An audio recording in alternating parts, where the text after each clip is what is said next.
The Donner Party is what I would consider to be the most well-known case of cannibalism for survival, but is the one I find most interesting. In the 1840s, the number of settlers in the United States increased dramatically, leaving their homes in the east to move to the newly bought Western Territory, which at the time could only be reached by a very long sea route or a daunting overland journey on the Oregon Trail, a journey across the entirety of the country. Some saw California as a place where they could live freely in a full Catholic culture. Others were attracted by the growing economic opportunities of the West or inspired by the idea of manifest destiny, the belief that the land between the Atlantic and the Pacific belonged to and should be inhabited by European Americans. The length of the journey was about 24 kilometers or 14 miles per day. The journey usually lasted 4 to 6 months. The most difficult part of the trip to California was the last 100 miles through the Sierra Nevada mountain range. It was important to travel at the right time of year so that the horses and oxen would have enough spring grass to eat, as well as the weather conditions, of course. In the spring of 1846, almost 500 wagons went west. On May 12th, a group of 9 cars carrying 32 members of the Reed and Donner families left.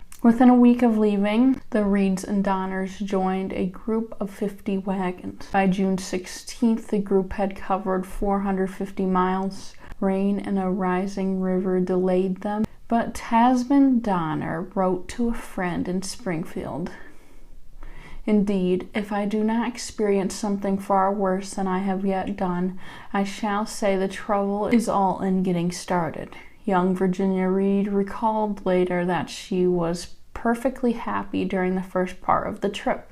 To promote his new route, the Hastings Cutoff, Lansford Hastings sent riders to deliver letters to those traveling. On July 12th, the Reeds and Donners received one of them. Hastings warned the travelers that they could expect resistance from the Mexican authorities in California and advised them to assemble in large groups.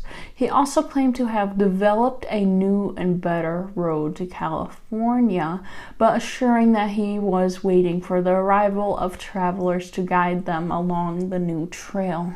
The bulk of the group decided to follow the original established route. A smaller group decided to follow the new route and needed a leader. Most of the younger men in the group were European immigrants and were not considered ideal leaders. James Reed lived in the United States for a considerable amount of time, was older, and had military experience.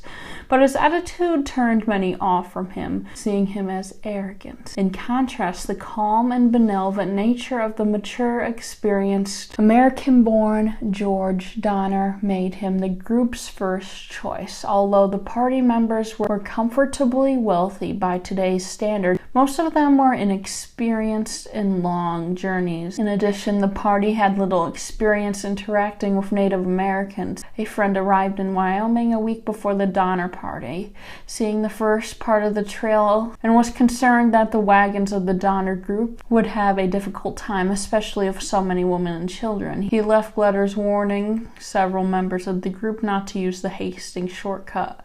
When the Donner Party arrived in Wyoming, Hastings had already left, leaving 40 wagons of the Harlong Young group. Since Jim Bridger's trading post would do much better if people used Hastings Cut, Bridgers told the party that the shortcut was smooth travel without difficult country and hostile Native Americans, and would therefore shorten their journey by 350 miles. Water would be easy to find on the trail. Reed was very impressed by this information. Neither side received letters from the friend warning them to avoid the Hastings route at all cost. The friend stated in his diary that he is convinced that Bridger withheld the letters on purpose. Reed agreed with that view in his later testimony. A friend in the area warned Reed not to take the Hastings route, telling him that wagons could not get there and that Hastings information was inaccurate. Tamsen Donner was gloomy and dispirited at the thought of turning off the main trail following the advice of Hastings, whom she considered a selfish adventurer. On July 31st, the Donner Party left Wyoming after 4 days of rest and wagon repairs, 11 days behind the leading Harlan Young Party. George invited a replacement driver and his family into the group, who claimed to know the Native Americans and the landscape on his way to California. The party turned south to follow the Hastings route. After a few days, they discovered the landscape was much more difficult than described. Drivers were forced to lock the wheels of their carts to prevent them from rolling down steep slopes. Years of traffic on the Oregon's main road left an easy and obvious mark. While this trail was harder to find, Hastings wrote directions and stuck letters on trees. On August 6th, the party found a letter from him telling them to stop until he could show them an alternate route to the one taken by the Harlan Young Party. 3 men rode ahead to find Hastings. They encountered exceedingly difficult canyons where rocks had to be moved and walls precautiously cut into the river below. Taking this route would likely break the wagons. Hastings offered in his letter to guide Donner's party through the more difficult areas, but he returned only part of the way, indicating a general direction to follow. Without their promised guide, the group had to decide whether to turn back to take the original trail, follow the tracks left by the Harlan Young Party through the difficult terrain of the canyon, or make their own trail towards Hastings, which he had recommended. At Reed's urging, the group took the Hastings route. Their progress slowed to about a mile and a half a day. All able-bodied men had to clear the bush, cut down trees and rocks to make room for the wagons. As the Donner Party advanced through the Rocky Mountains, the Graves family, who had gone in search for them, caught up with them. With their arrival, 87 members of Donner's party were added with 60 to 80 wagons. The Graves family was part of the last group to leave Missouri, confirming that the Donner Party was behind the westward travelers of that year. The men began to argue, and the intelligence of those choosing this path, especially the Reeds, was questioned. Some less wealthy families ran out of food and goods. 2 of the men that traveled with Reed lost their way on the way back to the group, were a day away from eating a horse when they were found. A few days later, the party found a partially destroyed letter from Hastings reading that 2 days and nights of hard travel lay ahead without grass or water. The group rested the oxen and prepared for the journey. After a day and a half, they began to cross the mountain. From the peak, they saw before them a dry, barren plain, perfectly level and covered with white salt, larger than that over which they had just crossed. This was said to be one of the most inhospitable places on earth. Their oxen were already tired and their water was running out.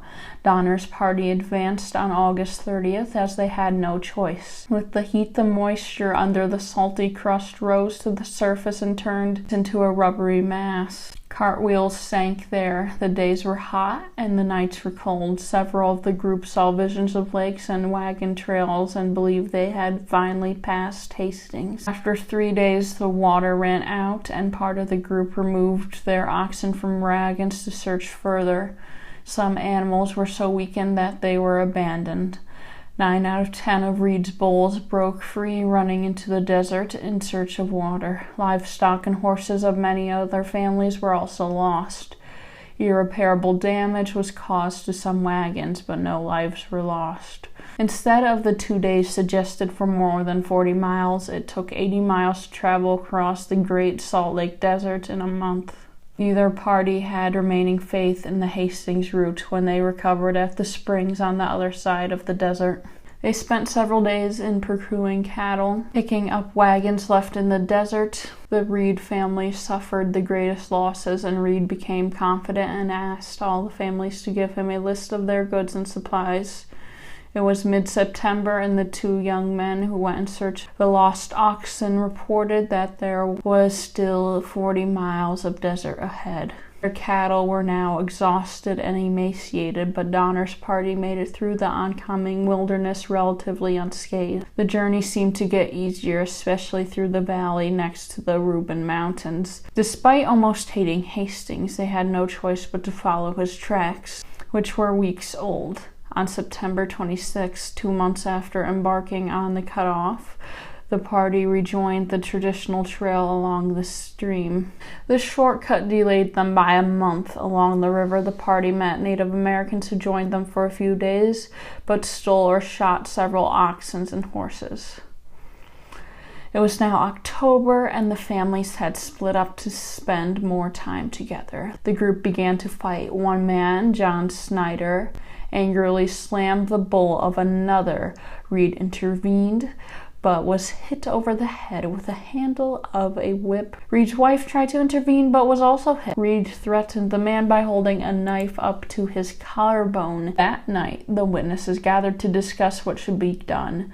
American law did not apply west of the Continental Divide, as it was in Mexican territory at the time, but party leader George Donner was with his family in front of the group all day. John was seen hitting Reed, and some claimed he also hit his wife, but John was well liked and Reed was not. One man suggested that Reed should be hanged, but a possible compromise allowed Reed to leave the camp without his family, to be cared for by others. Reed left alone the next morning, unarmed, but his stepdaughter Virginia drove ahead and secretly supplied him with rifles and food. There was little grass left, and the animals became weaker. Everyone was expected to walk to ease the burden on the animals. An old man was thrown out of the wagon and was told he must walk or die. A few days later, the old man sat by the stream, his feet so swollen that they split. He was never seen again. One man asked the others to find him, but they all refused, promising not to waste any more resources on the nearly 70-year-old man. Meanwhile, Reed caught up with the Donners and continued with one of the group members. They shared a horse and could travel 25 to 40 miles a day.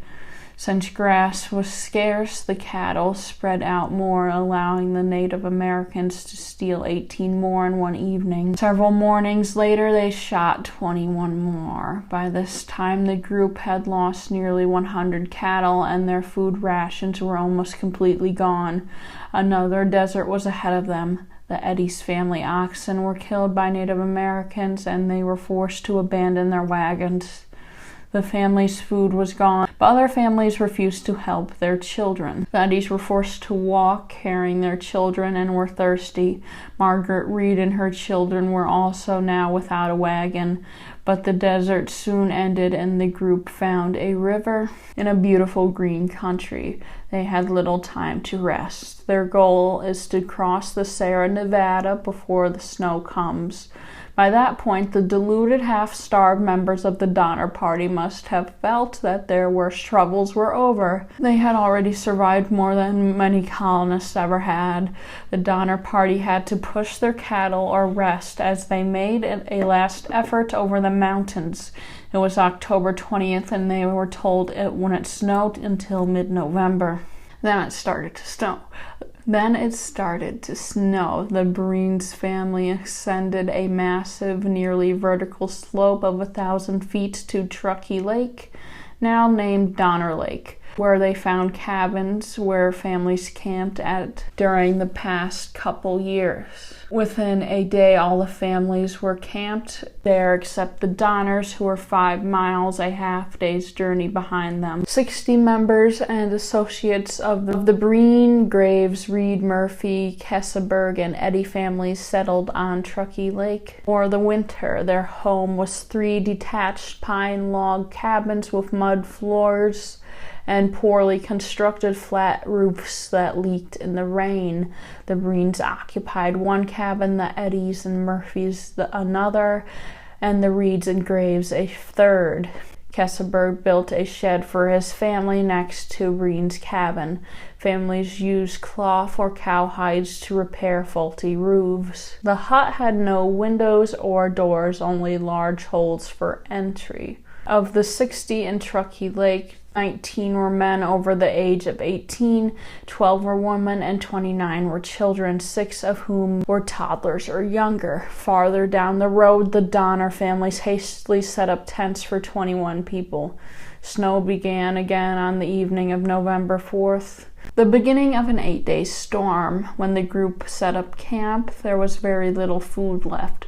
Oxen began to die, and their carcasses were were frozen and piled up. Truckee Lake was not yet frozen. The group did not know how to catch lake trout. An experienced hunter killed a bear, but after that he had no luck. The Reed and Eddy families almost everything. Margaret Reed promised to pay double for the use of 3 bulls belonging to the Graves and Breen families when they arrived in California. Graves charged Eddy $25, usually the price of 2 whole bulls, for the carcass of a starved bull. Despair grew in the camp, and some suggested that the men could navigate the route better than the wagons could. In small groups they made several attempts, but each time they came back defeated. Another severe storm lasting more than a week covered the area so deeply that cattle and horses, their only means of life, were lost, disappearing in the snow. Patrick Reed began keeping a diary on November 20th. He focused mainly on the weather, noting the amount of storms and snow, but gradually began to include references to God and religions in his contributions. Life on Truckee Lake was miserable. The cabins were cramped and dirty, and it snowed so much that people couldn't go out for days. Their diet soon consisted of cowhide, strips of which had been boiled into unpleasant glue-like jelly. Ox and horse carcasses were repeatedly boiled into soup and became so brittle that they fell apart when chewed. The Murphy children gradually took the cowhide rug lying in front of the fireplace, roasted over fire, and ate it. With part of the group leaving, 2/3 of the Truckee Lake campers were children. Mrs. Graves managed 8, and Lavina Murphy and Eleanor Eddy combined took care of 9. The group caught and ate 9 mice that strayed into their hut. Many soon became weak and spent most of their time in bed. Margaret Reed managed to provide enough food for Christmas soup to keep her children happy. But in January they were hungry and considered eating the cowhides that constructed the roof. Margaret Reed, Virginia Reed, Milt Elliott, and Eliza Williams tried to get out, figuring it would be better to try to bring food back than sit and watch the children starve. They were stuck in the snow for 4 days before they had to turn back. Their cabin was now uninhabitable. One day the Graves came to collect their debt from the Canes and took cowhides, leaving them nothing to eat. The group at Truckee Lake was beginning to suffer. 2 men with the Reeds passed of malnutrition rather than starvation. On December 16th, a group of 17 men, women, and children set out on foot to cross the mountain. A bad testament to those choices was that 4 of the men were fathers. 3 of the women who were mothers gave their young children to other women. They packed lightly and took with them 6 days' rations, a rifle, a blanket, an axe, and pistols, hoping to reach a valley. The snowshoes were clumsy, but effective on difficult climbs. They did not eat well and were not used to camping in deep snow, and by the 3rd day, most were snow blind. On the 6th day, Eddy noticed that his wife had hidden half a kilo of bear meat in her pack. On the morning of December 21st, Stanton had been struggling for days, and he stayed behind, saying that he would follow soon.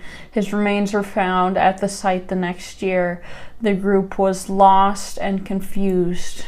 After 2 days without food, Patrick Dolan suggested that one of them voluntarily stop living to feed the others.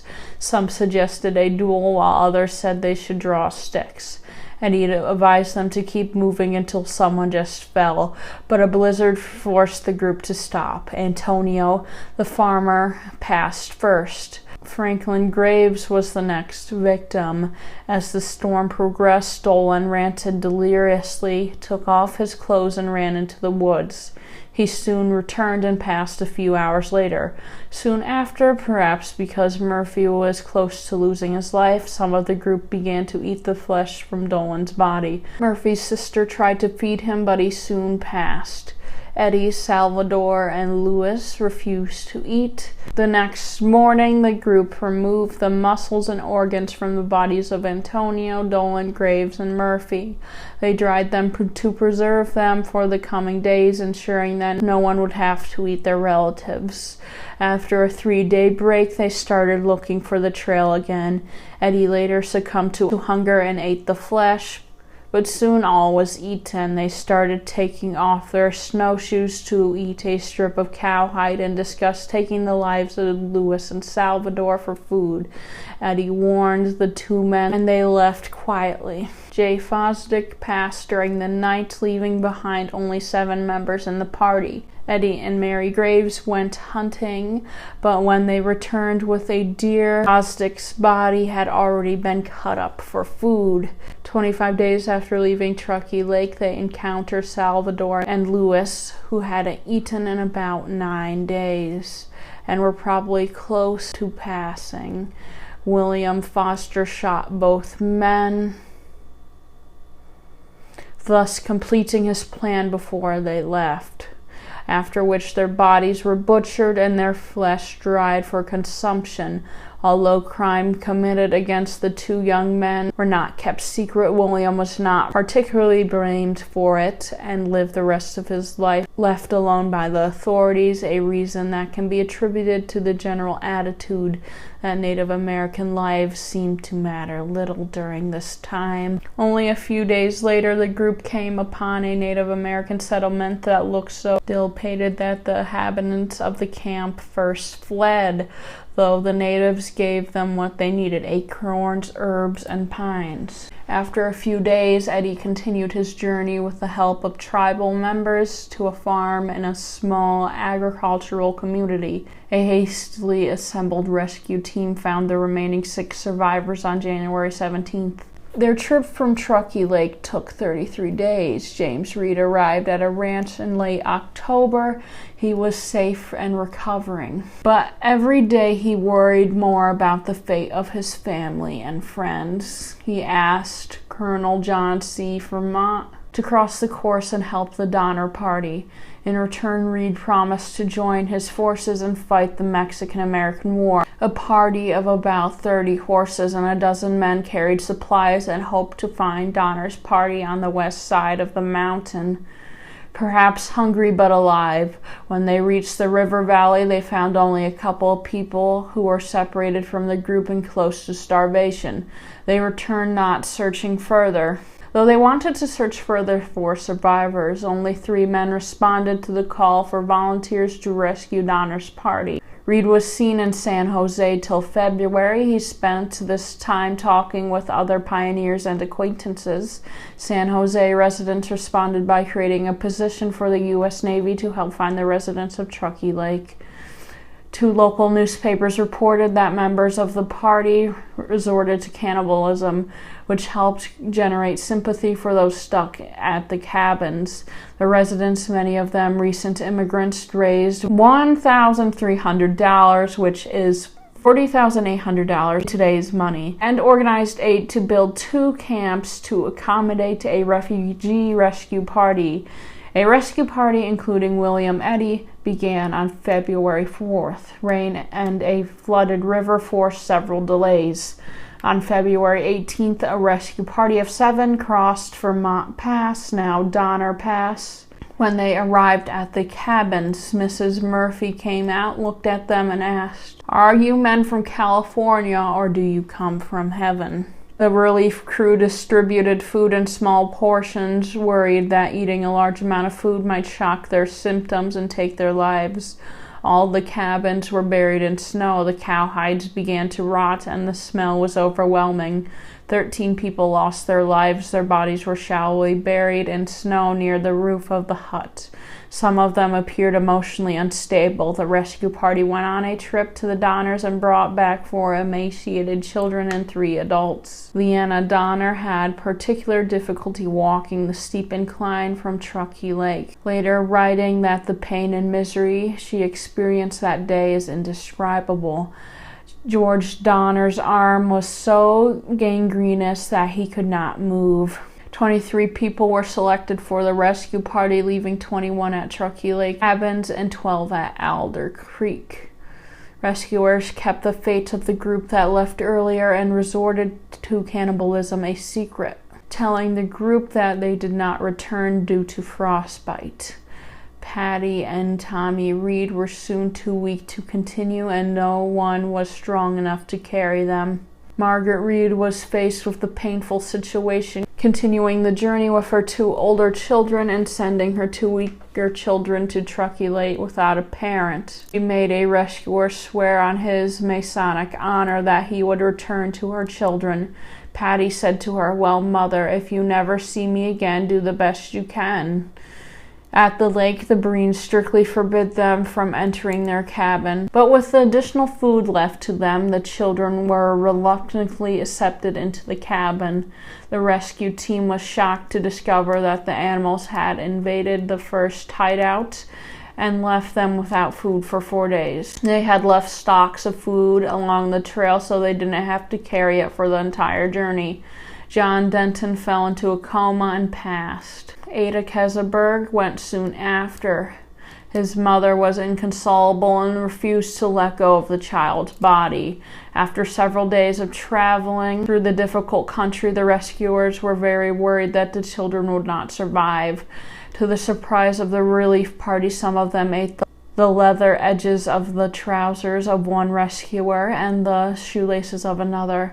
On their way, they came across the next rescue party, which James Reed was in. When Margaret heard his voice, she sank into the snow. After these rescued settlers arrived safely in California, Jacob Donner's stepson, William Hook, entered the grocer's and fatally used a gun on himself. Others continued forward, where Virginia Reed wrote, "I really thought I entered paradise." She was amused to find that one of the young men asked her to marry him. Although she was only 13 years old and recovering from starvation, she refused. Around the same time, the first relief parties were organized. Nearby California resident George C. Yunt had heard of the hardships of the Donner Party and had haunting dreams of the starving pioneer struggling in the deep snow. He and some others then raised $500 to send another rescue team. On March 1st, another team arrived at Truckee Lake. The rescuers included experienced mountain men and Reed, who met his daughter Patty and weakened son Tommy. An inspection of Breen's cabin found that the occupants were relatively well off, but Murphy's cabin was beyond description and almost imagination. LaVonna Murphy took care of her 8-year-old son, Simon, and 2 other young children. She had deteriorated mentally and almost blind. The children were lethargic and haven't been cleaned for days. No one in Truckee Lake lost their lives between the time the first rescue team left and the arrival of the second rescue team. Patrick Green documented a disturbing visit in the last week of February from Mrs. Murphy, who said her family was considering eating Milt Elliott. Elliott's body was found mutilated. Camp Elder Creek fared no better. The first 2 members of the relief party to arrive saw Trudeau carrying a human leg. When they made their presence known, he dropped it into a hole in the snow that contained the mostly dismembered body of Jacob Donner. Elizabeth Donner refused to eat, although her children received nourishment from their father's organs. The rescuers found that the other 3 bodies had already been consumed. In the other tent, Tamsin Donner was fine, but George was very ill, and his infection had spread to his shoulder. With the second aid, 17 people were evacuated from Truckee Lake, only 3 of whom were adults. Both the Breen and Graves families prepared to leave. Only 5 people remained at Truckee Lake: Keseberg, Mrs. Murphy, and her son Simon, and the young Eddie and foster children. Tamsin Donner decided to stay with her sick husband after Reed announced that a 3rd help would arrive. Mrs. Donner kept her daughters Eliza, Georgia, and Frances with her. The walk back to California was very slow. At one point, Reed sent 2 men ahead to retrieve the first supply of food, expecting a 3rd relief to arrive at any moment. After crossing the path, there was a heavy snowstorm. Isaac Donner froze, and Reed nearly lost his life too. Mary Donner's feet were so badly burned because they were so frozen that she did not realize she had slept with them on fire. When the storm was over, the Breen and Graves families were too sluggish and exhausted to get up and move, having not eaten 4 days. The relief party had no choice but to leave without them. The place where Breens and graves were left is known as the starvation camp. Margaret Breen took the initiative and tried to keep the camp members alive while the others continued. Soon, however, Elizabeth Graves and her son Franklin perished before the next rescue team could reach them, and the group began eating flesh from the corpses to survive. 3 members of the rescue party remained to help those in camps. They hunted and arranged plans to return to California. According to Stuart, Tamsen Donner asked them to take her daughters Eliza, Georgia, and Frances for $500 in cash. They took the 3 girls to Truckee Lake but left them behind in the cabin with the Murphys when they went to California. One of the men later recalled that after 2 days on the trail they spotted the Breens and Graves, but they didn't stop to help in any way. They passed Reeds and the others in a few days. Several days later, at the Alder Creek camp, Clark and Trudeau agreed to go to California together. When they reached Truckee Lake and found the Donner girls still there, they returned to Alder Creek to report to Tamsen. William Eddy, survivors of the first group who sent out back in February, set out to find Reeds. When they found him, he was helping his children to California, all frozen and bleeding, but alive. Desperate to save the children, Foster and Eddy convinced the 4 men to go with them to Truckee Lake with prayer and money. On the way, they found the Graves and Breens huddled around a fire. The relief party split up, and Foster, Eddy, and 2 others headed for Truckee Lake. The 2 rescuers, hoping to save some survivors, each took a child and went back to California. John Stark refused to leave the others. He took the 2 children and all the supplies and helped the rest of the Breens and Graves to safety, sometimes carrying the children, dropping them off, then returning to carry the other weakened children. Foster and Eddy finally reached Truckee Lake around March 14th, where they found their children had not survived. Keseberg told Eddy that he ate the remains of Eddy's son. Eddy promised to take the life of Keseberg when they met in California. George Donner and one of Jacob Donner's children were still living at Alder Creek. Tamsen Donner had arrived at the Murphy cabin to see her daughters. She could have gone out on her own, but decided to return to her husband despite being informed that no more relief parties were likely to take place anytime soon. Foster and Eddy and the rest of the relief left with the Donner girls, young Simon Murphy, Trudeau, and Clark. Lavina Murphy was too weak to leave, and Keseberg refused. On April 10th, almost a month after the 3rd rescue party had left Truckee Lake, another was organized to recover the Donner belongings. They would be sold, and part of the proceeds would be used to support the orphan Donner children. The rescue team found Alder Creek tents empty except for the body of George Donner, who passed away only days before. On the way back to Truckee Lake, they found Louis Keseberg alive. According to him, Mrs. Murphy had passed a week after the departure of the 3rd relief. Some weeks later, Tamsen Donner had arrived at his cabin on her way over the pass, soaked and visibly upset. Keseberg said he put a blanket around her and told her to start out in the morning, but she passed during the night. The rescue party was suspicious of his story and found a pot of human flesh in the cabin, along with George Donner's pistols, jewelry, and $250 in gold. They threatened to lynch Keseberg, who confessed that he had taken $273 of Donner's money at Tamsen's suggestion so it could one day benefit her children. News of the Donner's party's fate was spread eastward by Samuel Bannon, a journalist. Accounts of the ordeal first reached New York City in July 1847. Reporting on the event across the U.S. was heavily influenced by the national enthusiasm for westward migration. In some papers, news of the tragedy was buried in small paragraphs. Despite the contemporary tendency to sensationalize stories, several newspapers, including those in California, wrote about the cannibalism in graphic, exaggerated detail. In some print accounts, the members of the Donner Party were depicted as heroes, and California a paradise worthy of significant sacrifices. Westward immigration declined in later years, but it is likely that the decline was due to fear over the outcome of the ongoing Mexican-American War rather than a warning from the Donner Party. Of the 87 people of the Donner Party, only 48 survived. Only the Reed and Breen families remained completely intact. The children of Jacob Donner, George Donner, and Franklin Graves were orphaned. William Eddy was the lone survivor of his family. Most of the Murphy family passed. Only 3 mules arrived in California. The rest of the animals passed. Most of the belongings of the members of the Donner Party were thrown away. Some widows remarried within a few months. Brides were scarce in California. The Reeds settled in San Jose, and the 2 Donner children lived with them. Reed did well and prospered during the California Gold Rush.